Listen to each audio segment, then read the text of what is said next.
কণা নদীৰ বিজেপি নেতা নাৰায়ণ বৰুৱাই মোৰ পৰা প্ৰধানমন্ত্ৰী আৱাস যোজনা দিয়াৰ নামত 10,000 টকা বিচাৰিছিল। উখমাটি গাঁও পঞ্চায়তৰ ঘাগৰনগৰ 3 নং ৱাৰ্ডৰ গোহাঁই উপাধিৰ সদ্যপ্ৰাক্তন ৱাৰ্ড মেম্বাৰগৰাকীয়ে ঘৰ দিয়াৰ নামত মোৰ পৰা 500 টকা ল'লে। এই গুৰুত্বৰ অভিযোগ ঘাগৰনগৰৰ আনন্দ বৰুৱা নামৰ এজন দৰিদ্ৰ লোকৰ। সাংবাদিকৰ আগত এই সন্দৰ্ভত কি ক'লে লখিমপুৰৰ ঘাগৰনগৰৰ আনন্দ বৰুৱাই, জানো আহক। বিশেষ প্ৰতিবেদন আছামিজ টক্স নাও। মোৰ ঘৰটো ভগাচিকা হৈছে।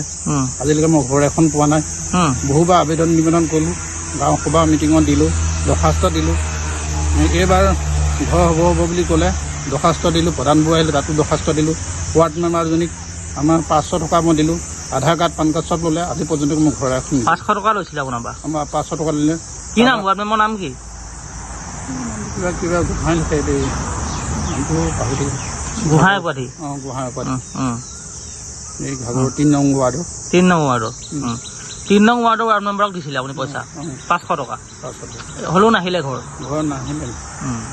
আহিব আহিব বুলি ক'লে, তাৰপৰা আজিলৈকে ঘৰো অহা নাই, কিবা নাই তেনেকুৱা নিচিনা হৈছে।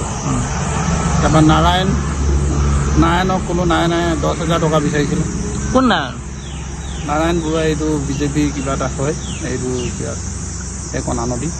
10,000 বিচাৰিছিলে। সি কৈছিলে পইচা পালে 10,000 টকা দিব, মই কাৰোবাক দিব লাগিব। মই মোৰ পইচা পাতি নাই নহয়। তাৰপৰা কথাটো বোলে পইচা নিদিলে কেনেকৈ ঘৰ পাবা, এনেকৈ ধৰণৰ কথা। বিজেপি নেতা নাৰায়ণ বৰুৱা? নাৰায়ণ বৰুৱা। ক'ত ঘৰ? কণা নদী। নাৰায়ণ বৰুৱা।